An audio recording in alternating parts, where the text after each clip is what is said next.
Quantos estão aí com o seu coração aberto para continuarmos a ouvir a voz do Senhor? Diga amém. Amém. Você está com sua Bíblia aí? Vamos lá? Abra comigo Hebreus capítulo de número 11. Hebreus de número 11. Eu gostaria de falar um pouco com vocês esta noite sobre a fé que Deus deseja que nós venhamos desenvolver. Se você talvez está sem Bíblia, você pode acompanhar, ou talvez pelo recurso do telão, ou se tiver alguém sem Bíblia perto de você, se você quiser dar uma carona a essa pessoa, compartilhe com ele, com ela a sua Bíblia, para que todos nós sejamos alcançados por essa palavra. Eu gostaria de ler com você alguns versículos alternados a partir do versículo 1, que está escrito assim: Ora, a fé é a certeza das coisas que se esperam e a prova das coisas que não se veem. Foi por ela que os antigos alcançaram bom testemunho. Pela fé entendemos que os mundos foram criados pela palavra de Deus, de maneira que o visível foi feito do que não se vê. Versículo 6. Ora, sem fé é impossível agradar a Deus, porque é necessário que aquele que se aproxima de Deus creia que Ele existe e que é galardoador dos que o buscam. Pela fé Noé, divinamente avisado das coisas que ainda não se viam, e sendo temente a Deus, preparou uma arca para a salvação da sua casa, pela qual condenou o mundo e tornou-se herdeiro da justiça, que é a segunda fé. Pela fé Abraão, sendo chamado para um lugar que havia de receber por herança, obedeceu e saiu sem saber para onde ia. Pela fé peregrinou na terra da promessa, como em terra alheia, habitando em tendas com Isaque e Jacó, herdeiros com ele da mesma promessa. Verso 17. Pela fé Abraão, ao ser provado, ofereceu a Isaque, aquele que havia recebido as promessas, ofereceu o seu unigênito, embora Deus lhe tivesse dito: em Isaque será chamada a tua descendência. Abraão julgou que Deus era poderoso para até dentre os mortos o ressuscitar, e daí também em figura o recobrou. Verso 23. Pela fé Moisés, logo ao nascer, foi escondido por seus pais durante 3 meses, porque viram que o menino era formoso e não temeram o decreto do rei. Pela fé Moisés, sendo já homem, recusou ser chamado filho da filha de Faraó, escolhendo antes ser maltratado com o povo de Deus do que por algum tempo ter o gosto do pecado. Teve por maiores riquezas o opróbrio de Cristo do que os tesouros do Egito, porque tinha em vista a recompensa. Pela fé deixou o Egito, não temendo a ira do rei, ficou firme, porque viu aquele que é invisível. E se você pode, diga amém. Olha para alguém que está perto de você e carinhosamente pergunte para essa pessoa: você se sente uma pessoa de fé?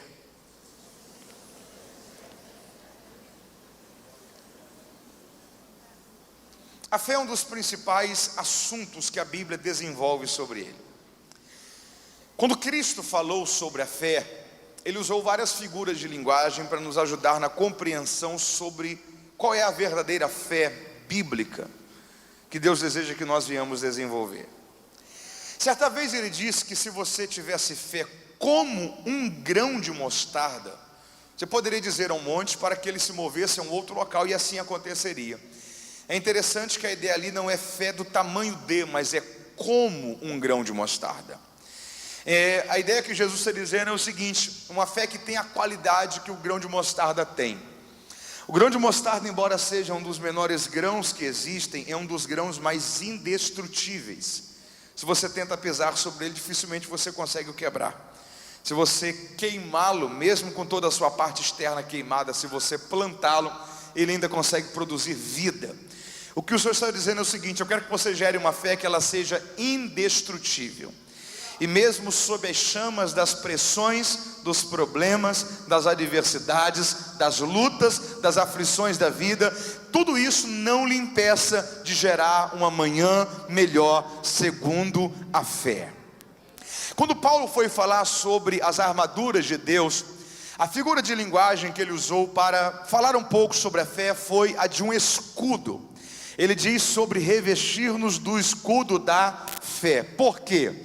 Ele diz: porque todos os dias existem dardos inflamados do maligno que são lançados contra a minha e contra a sua vida. Você pode até não perceber, mas todos os dias o diabo, o mundo, a situação de um modo geral que você pode enfrentar, esse tempo que nós vivemos, marcado pela pós-modernidade, pela relativização de valores cristãos, morais, pessoais, tentam desconstruir em você as verdades e os valores da fé. Sabe por que não consegue? É porque quando esse bombardeio, quando esses dardos inflamados do maligno vêm em sua direção, eles não te alcançam, porque diante de você tem um escudo. Esse escudo é o escudo da fé.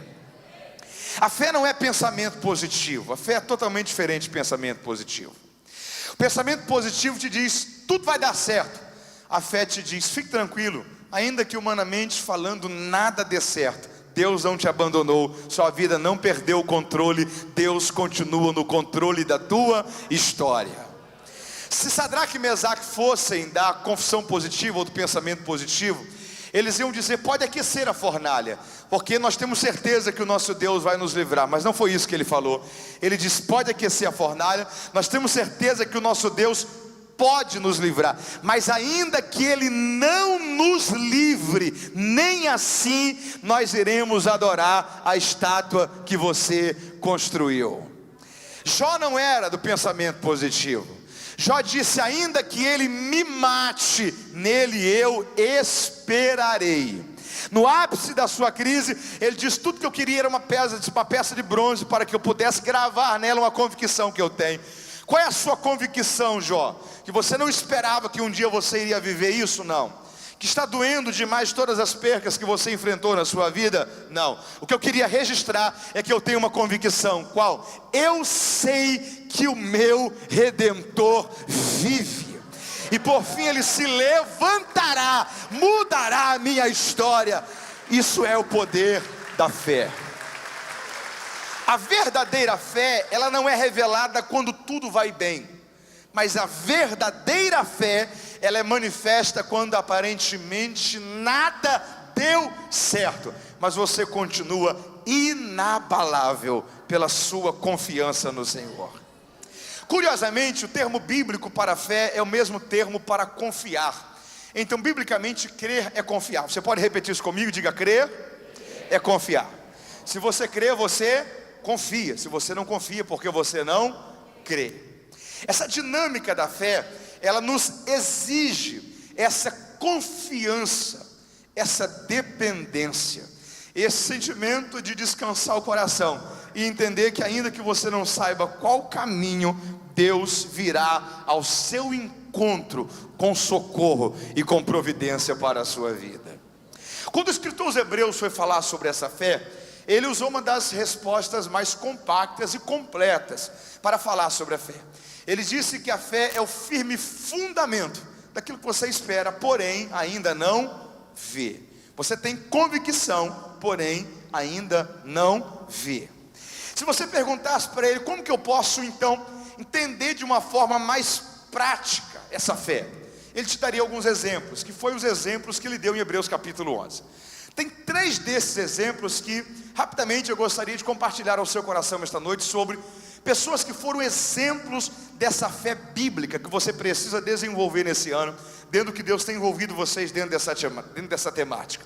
Eu gostaria de falar rapidamente com vocês, dentro desse texto que nós lemos, sobre Abraão, sobre Noé e sobre Moisés. Você pode repetir comigo? Diga, a fé de Abraão, a fé de Noé e a fé de Moisés. Se você perguntasse para os escritores hebreus, por que Abraão é alguém que conseguiu manifestar essa fé? Ele disse a resposta. Ele disse que Abraão, sendo chamado para o lugar que havia de receber por herança, obedeceu e saiu, sem saber para onde ia. Já parou para pensar nisso? Abraão não tinha 30 anos, tinha 75 anos. Quantos anos? 75.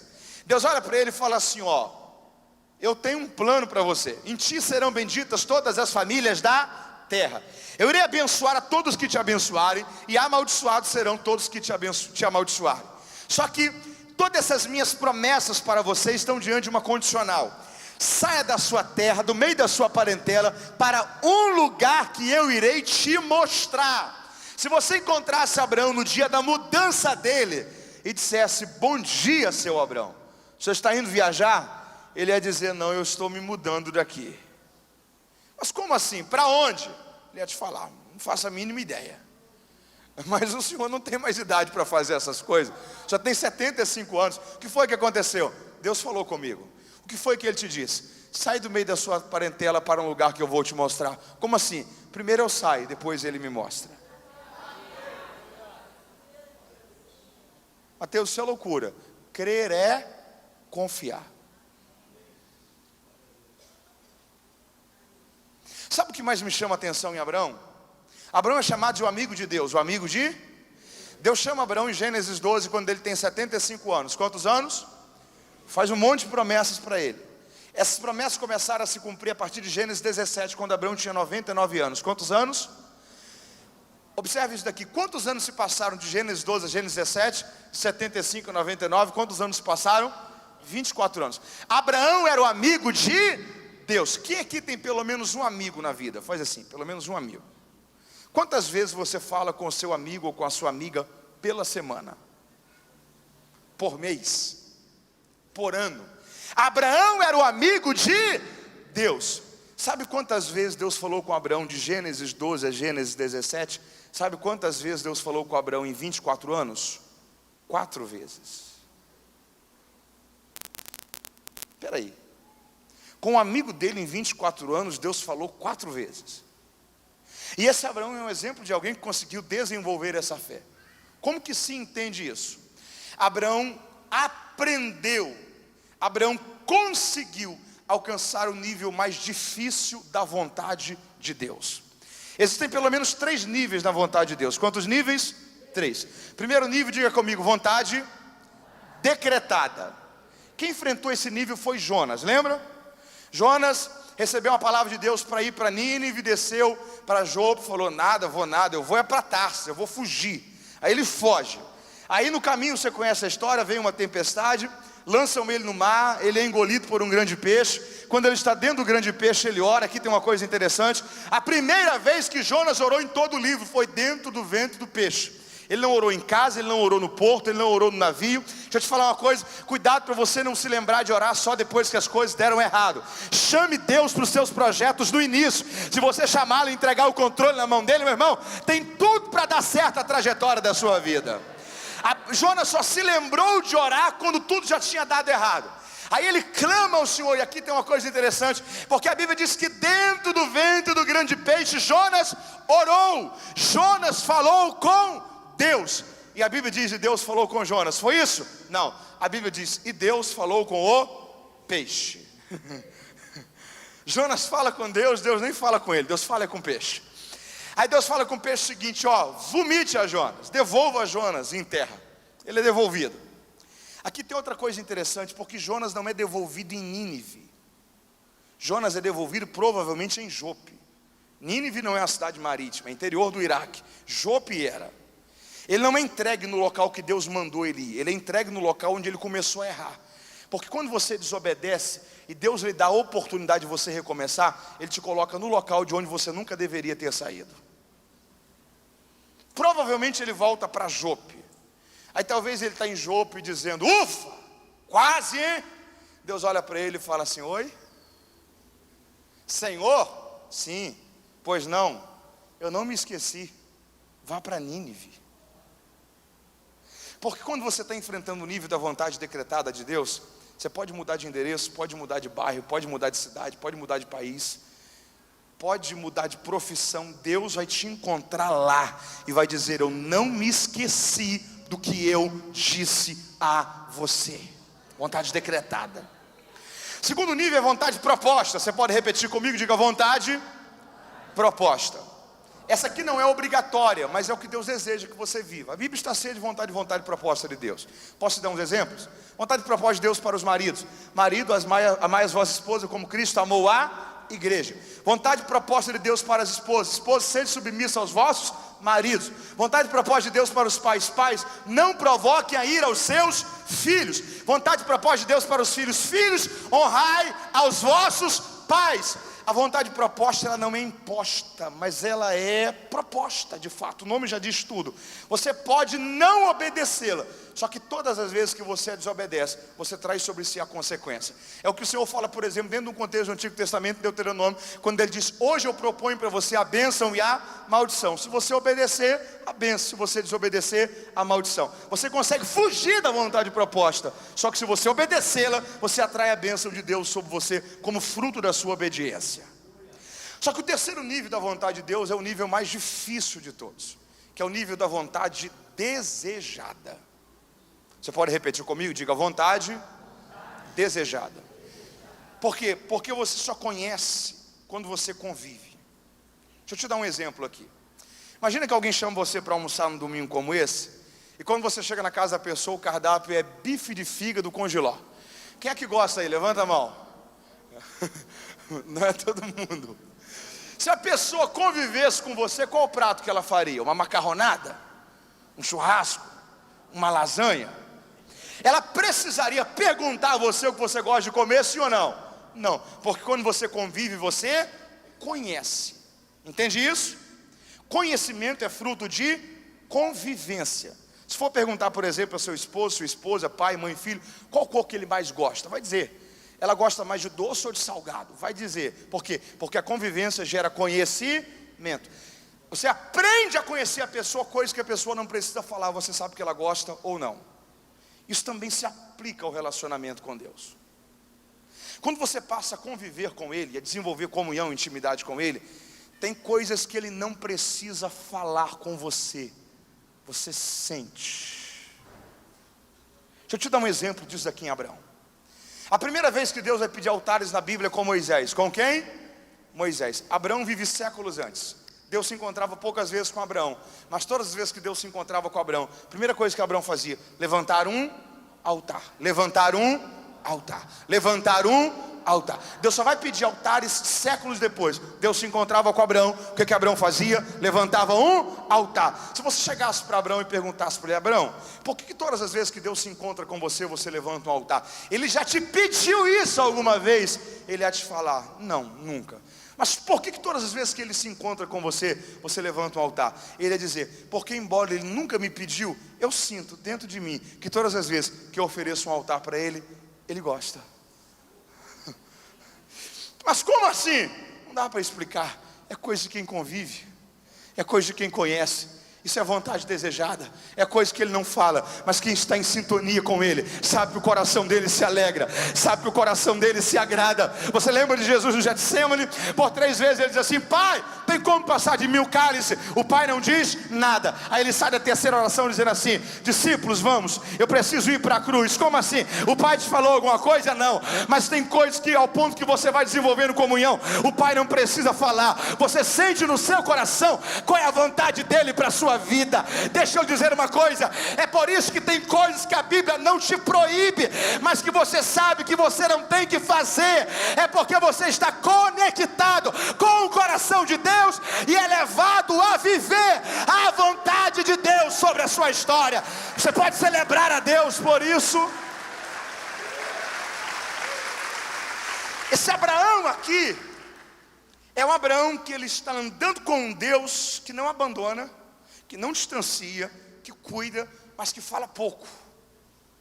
Só que ele consegue ser amigo. Por quê? Porque ele aprende a se relacionar com Deus, mesmo quando Deus não fala. Você está comigo aí? Deixa eu te falar uma coisa. Tem horas que a comunicação de Deus não vai ser por meio da voz, vai ser por meio da coragem. Deus não mandou Davi enfrentar Golias. Deus não mandou Neemias ir reconstruir os muros de Jerusalém. Tem horas que Deus não vai dizer para você: vá e faça. Ele vai te dar coragem, te conectar a pessoas e preparar situações para você fazer. O relacionamento com Deus vai te ajudar a entender qual é o tipo de comunicação com que Ele vai se comunicar a você. Às vezes Ele não fala, mas Ele gera no seu coração uma semente que vai se transformar em um futuro extraordinário através do propósito dEle para a sua vida. Você pode dar glórias a Deus por isso? Que fé é essa de Abraão? A fé de Abraão é a fé que te faz crer contra as realidades. Mesmo quando ele não fala, Abraão faz o quê? Confia. Que dinâmica é essa? é a dinâmica de andar com Deus e entender que a maior prova que Ele vai cuidar de você hoje é que Ele cuidou de você ontem, e a maior prova que Ele vai cuidar de você amanhã é que Ele está cuidando de você hoje. E quanto mais você se relaciona com Ele, mais você conhece Ele, porque o relacionamento com Deus, o conhecimento é progressivo. Deixa eu liberar algo de Deus sobre a sua vida. Tudo aquilo que você já viveu em Deus nem se compara ao favor, ao cuidado, às experiências, aos milagres, ao poder que Deus ainda vai manifestar sobre a sua história. Quem pode celebrar ao Senhor Deus por essa verdade? A fé de Abraão é a fé que te faz crer contra as realidades. Segunda pessoa que o escritor aos Hebreus usa como exemplo dessa fé é Noé. Você pode repetir comigo? Diga: Noé. Abraão é conhecido como pai da fé. Para mim, a pessoa que teve a maior atitude de fé na Bíblia foi Noé. Embora Abraão é conhecido como pai da fé, a sensação que eu tenho é que a pessoa que teve a maior atitude de fé na Bíblia foi Noé. Deixa eu te mostrar o porquê. Deus chega para Noé e Deus diz o seguinte: rapaz, eu ia acabar com tudo isso daí. Estou por aqui com os homens. Só que eu olhei para você e vi um pouco de reserva de justiça. E eu mudei de ideia. Eu vou dar livramento aos homens através de você. O que eu tenho que fazer, Senhor? Construa uma arca. Provavelmente Noé perguntou: Senhor, o que é uma arca? Um barco. Como assim? 120 metros de comprimento, 3 andares, tanto de diâmetro, tanto de largura. Ok, para que eu faço isso? Porque eu vou enviar um dilúvio. Provavelmente Noé perguntou: Senhor, o que é um dilúvio? Deus provavelmente respondeu: chuva. Provavelmente Noé perguntou: Senhor, o que é chuva? Quando você lê o livro do Gênesis até o capítulo 6, o que existe não é chuva, é um orvalho que vem sobre a terra. A primeira vez que a Bíblia fala da presença de chuva é no dilúvio. A primeira vez que um arco-íris aparece é após o dilúvio. Há uma grande probabilidade de que a primeira vez que chove na história da humanidade é no dilúvio. Eu estou dizendo para um homem que mora numa região desértica, árida, sem mar por perto, sem rios por perto, que toda a humanidade vai ser destruída e só será salvo quem estiver dentro de um barco que ele vai construir, e ele nunca fez isso na vida. Aí Deus olha para Noé e diz o seguinte: fale para as pessoas que o meu juízo virá. Fale uma mensagem da necessidade de arrependimento. Irmão, Noé pregou para todo mundo, para o padeiro, Noé pregou para o camarada da escola do filho, Noé pregou para o síndico do condomínio, Noé pregou para o camarada que trabalhava com ele na empresa, pregou para todo mundo. Quando o dilúvio veio, quem é que foi salvo? Noé, a esposa, os 3 filhos e as 3 noras. A Bíblia está ensinando uma coisa para a gente aqui: pregue para o máximo de pessoas que você puder, evangelize o máximo de pessoas que você puder, mas lute com todas as suas forças, para que quando a tampa da arca fechar, ninguém da sua casa esteja perdida. Lute com todas as suas forças, para que quando o tempo se concluir, toda a sua casa esteja salva. A arca é um tipo de Cristo, porque da mesma forma que o juízo de Deus veio sobre os dias de Noé, também virá sobre os nossos dias. Mas da mesma forma que quem estava na arca estava salvo, quem estiver em Cristo também será salvo. Você pode glorificar a Deus por isso?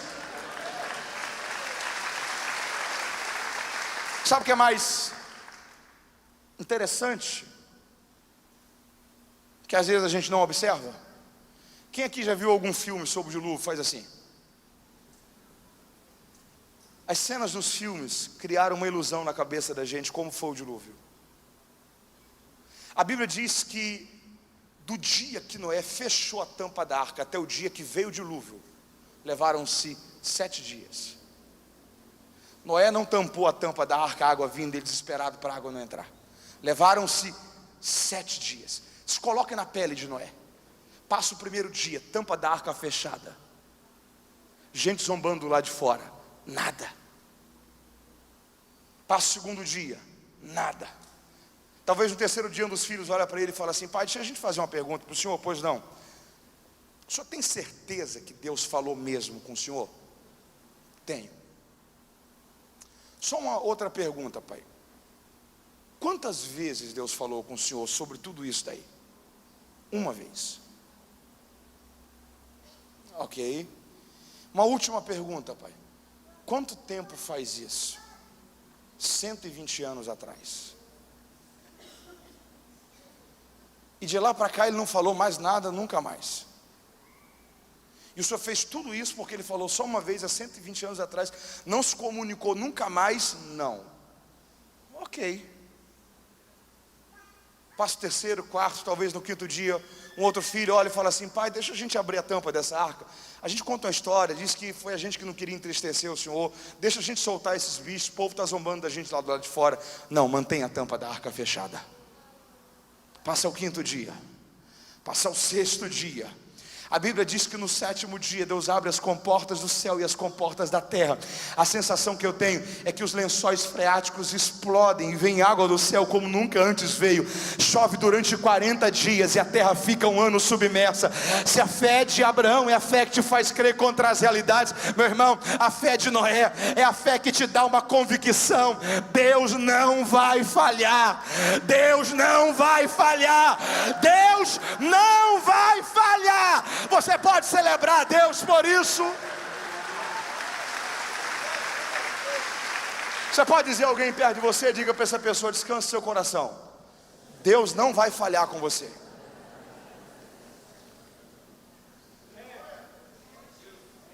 Você pode dar um grito para a pessoa que está do outro lado, diga: fique tranquilo, Deus não vai falhar com você. Deixa eu te falar uma coisa. Tem chances de você desistir, de Deus falhar não. Você lembra de Elias? Deus olha para Elias e fala assim: ó, vá para o ribeiro de Querite, porque eu já ordenei aos corvos que te sustentem. Há um tempo depois o ribeiro seca. Aí Deus diz o seguinte: ó, vá para Serepta, porque eu já ordenei a uma viúva que te sustente. Tinha chances de Elias não ir para Querite, sim ou não? Sim. Tinha chance de Elias não ir para Serepta, sim ou não? Sim. Tinha chances de Elias chegar em Querite e Deus não cuidar dele? Não. Porque o que Deus fala é o seguinte: vá para o Querite, eu já ordenei aos corvos que te sustentem. Deixa eu te falar uma coisa: com você Deus fala, com a providência Deus ordena. Tem chances de você não ir, mas não tem chances de você ir e Deus não cuidar de você. Tem chances de você desistir, mas não existem chances de você confiar e Deus falhar com você. Deus não vai falhar. Deus não vai falhar. Deus não vai falhar. Quem pode celebrar Deus por essa palavra?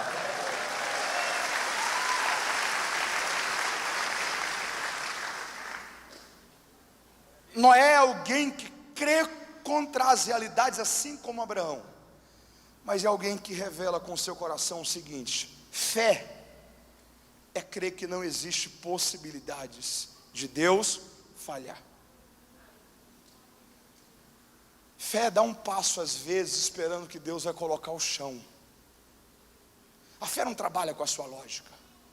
A fé não depende das suas contas, dos seus cálculos.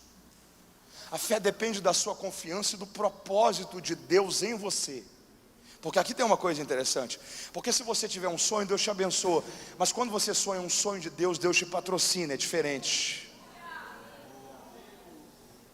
Quando você vive não o sonho que é seu, mas o sonho que é de Deus, Deus olha para você e diz assim: ó, fique tranquilo. Lembra de José? O segredo de José é que José sonha, mas não é qualquer sonho. Sonho todo mundo, a gente sonha. O segredo de José é que José sonhou simplesmente o sonho que Deus tinha para ele. Aí, irmão, pode passar o tempo que for, podem tentar prejudicar você da forma que for, Deus vai guardar você, Deus vai cuidar de você. Abraão é a fé que te faz crer contra as realidades. Noé é a fé que te dá uma convicção. Fique tranquilo, Deus não vai falhar. Eu começo a concluir agora. Se a fé de Abraão te fala sobre essa crença contra as realidades, se a fé de Noé te dá essa certeza e convicção de que Deus não vai falhar com você, qual é a inspiração que gera em nós a fé de Moisés? O escritor aos Hebreus responde. Ele diz o seguinte: Moisés, sendo chamado filho da filha de Faraó, linha de sucessão do trono do Egito, renunciou. Você pode repetir isso comigo? Diga: renunciou. Diga mais uma vez: renunciou. Diga: não temendo o decreto do rei. Diga comigo: ficou firme, porque viu aquele que é invisível. Você pode dizer isso mais forte? Diga: ficou firme, porque viu aquele que é invisível. Que fé é essa de Moisés? A fé de Moisés é a fé que te ensina que vale a pena você renunciar ao que for preciso hoje, para não perder o amanhã de Deus que está preparado para você. Você lembra de Esaú e Jacó? Quando Jacó encontra-se com Esaú, Esaú recebe o prato de alimentação, e Jacó diz assim: ó, dá, eu não dou não, a gente troca. Como assim? Transfira para mim o direito à primogenitura, eu te dou esse prato de alimentação. Você lembra da frase de Esaú? Do que me vale o direito à primogenitura se eu estou perto de morrer? Esaú estava perto de morrer, sim ou não? Não, ele só estava cansado de um dia inteiro exposto ao sol. Aí ele troca, ele permite que a pressão de um momento faça ele negociar algo que era inegociável. Deixa eu liberar algo de Deus aqui sobre a sua vida. O que você está vivendo é só a pressão de um momento, é só o desgaste de um momento. Cuidado para você não se precipitar e jogar todo um futuro fora por causa do acúmulo de problemas que está envolvendo você nesse momento da sua história. A vida de Esaú ensina uma coisa para a gente: na vida você tem dois caminhos: ou você sacrifica um momento para não perder o futuro, ou você sacrifica o futuro por causa de um momento. Ou você sacrifica um momento para não perder o futuro, ou você sacrifica o futuro por causa de um momento. O que Moisés está dizendo é o seguinte: eu sacrifico esse momento. Por quê? Porque eu vi o invisível. Como assim? Eu enxerguei o que está preparado de Deus lá na frente, a recompensa. Deixa eu lhe falar uma coisa: a fé que Deus quer gerar em você é a fé que tire você do hoje. A palavra de Deus diz que a gente não tem que viver por vista, tem que viver por... Não tem que viver por vista, tem que viver por... A Bíblia está dizendo que tem dois tipos de forma de você enxergar. Quantos tipos? Dois: com os olhos e com a mente.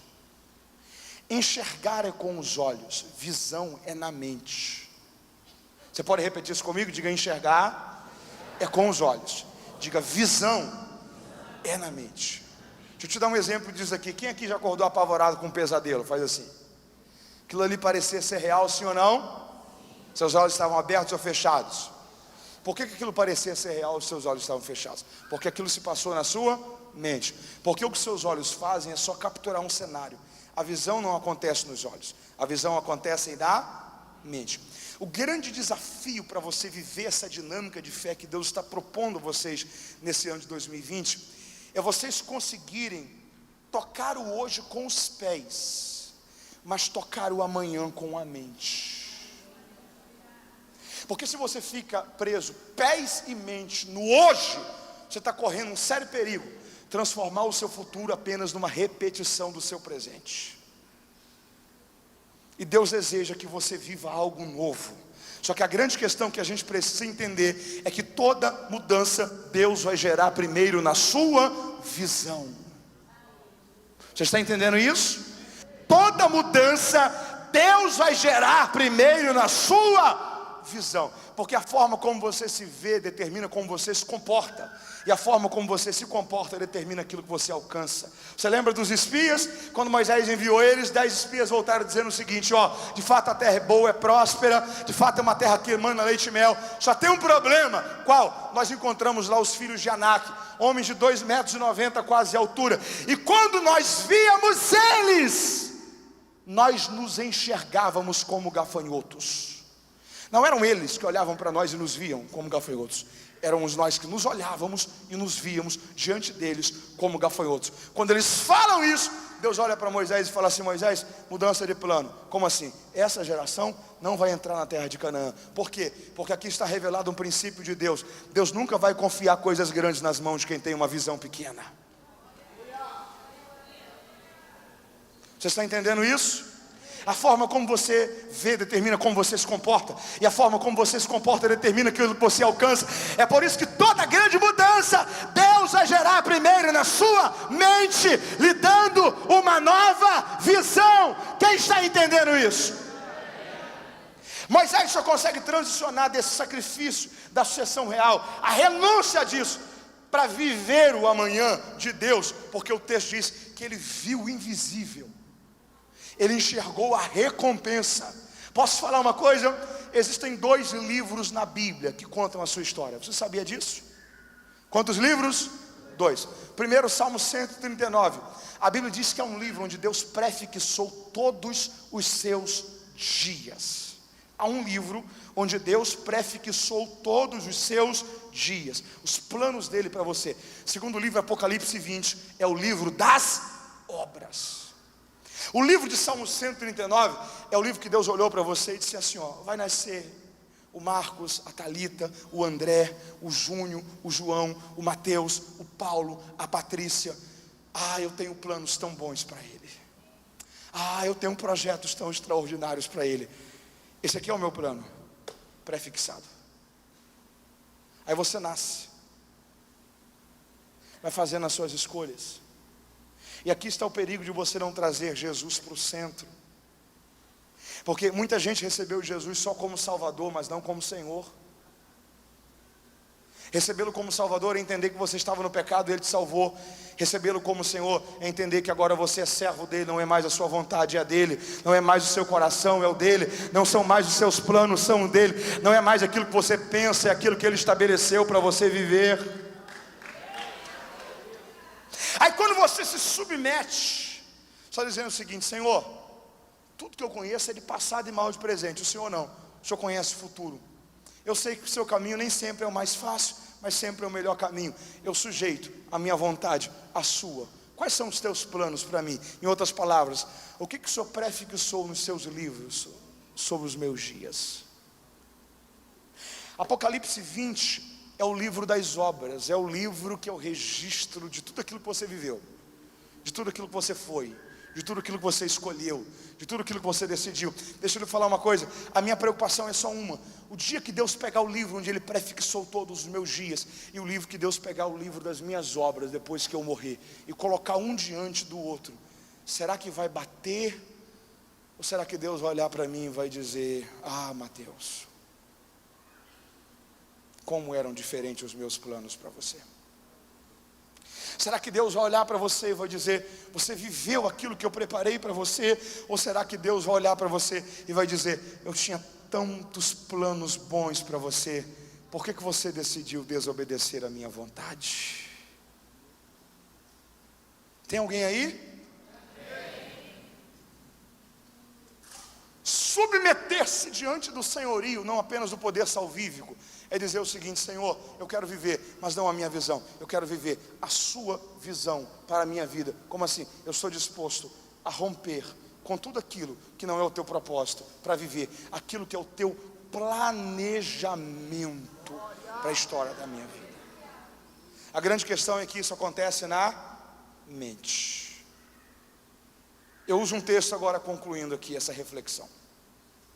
Paulo, escrevendo aos Romanos capítulo 12, ele diz o seguinte: não vos conformeis com esse mundo, não vos,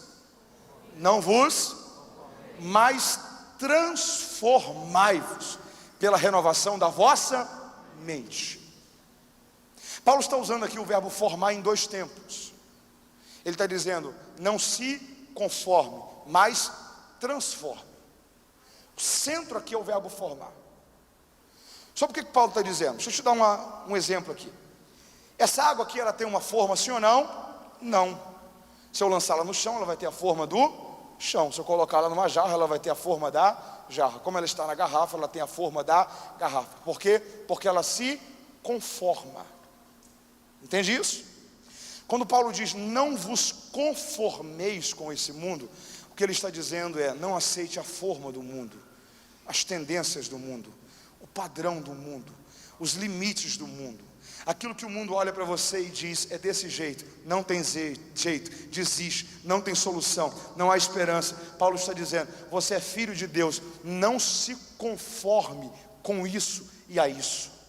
Se eu não aceito essa forma do mundo, qual é a forma então que eu aceito? Qual é o padrão? É o que Jesus disse na oração do Pai Nosso, quando ele disse assim: Pai nosso que estás nos céus, venha o teu reino, seja feita a sua vontade na terra como é nos céus. Seja feita a sua vontade na terra como é nos céus. Sabe o que ele estava dizendo? Ele estava dizendo: Pai, faz aqui do jeito que o Senhor faz aí. O que ele estava dizendo era o seguinte: Pai, use a forma do céu, o modelo do céu, a cultura do céu, o governo do céu. Que venha o teu reino sobre nós, que venha a tua forma, que venha o teu governo, que venha a tua mente sobre a nossa mente. Quem está entendendo isso e pode celebrar ao Senhor Deus por isso? Você pode colocar em pé comigo? A fé que Deus quer que você desenvolva a partir de Moisés é a fé que te faz renunciar o que for preciso agora, para você não perder o amanhã de Deus para você. A palavra de Deus diz que a nossa leve e momentânea tribulação, você pode repetir isso comigo? Diga: a minha leve e momentânea tribulação, diga, não pode ser comparada com o eterno peso de glória que há de ser revelado. Deus quer gerar em você uma fé indestrutível como grão de mostarda, uma fé que não é pensamento positivo, não é uma fé dos dias fáceis, é uma fé que te conduz nos dias difíceis. É a fé que te faz confiar, porque crer é confiar. É uma fé que te faz crer às vezes contra as realidades. É a fé que te dá a certeza que Deus não vai falhar. É a fé que te mostra que tudo que for preciso você renunciar agora vai valer a pena, para você não perder o que Deus tem preparado para o seu amanhã. Eu concluo aqui. Talvez você olhe e diz assim: Mateus, eu sou tão limitado, como que eu vou viver isso? Posso falar uma coisa? A gente precisa desmistificar os personagens da Bíblia. Abraão era uma pessoa que nem você. Sara era uma pessoa que nem você.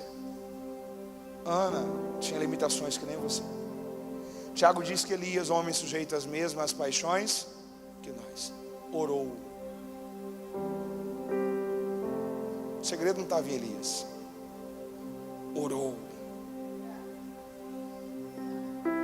É a dependência de Deus, é o reconhecimento do propósito de Deus. Esses homens aqui nós conhecemos eles como heróis da. Se eu te perguntasse, cite para mim 2 exemplos aí de heróis do esporte brasileiro. A maioria ia citar quem? Pelé e Ayrton Senna.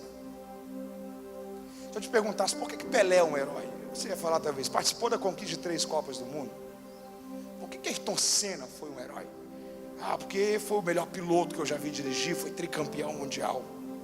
O nosso conceito sobre herói é que heróis são heróis pelo que eles fizeram. Sabe uma coisa interessante? Esses homens aqui são heróis não pelo que eles fizeram, eles são heróis pelo que eles não fizeram. Não foi Moisés que abriu o Mar Vermelho, não foi Noé que enviou o dilúvio.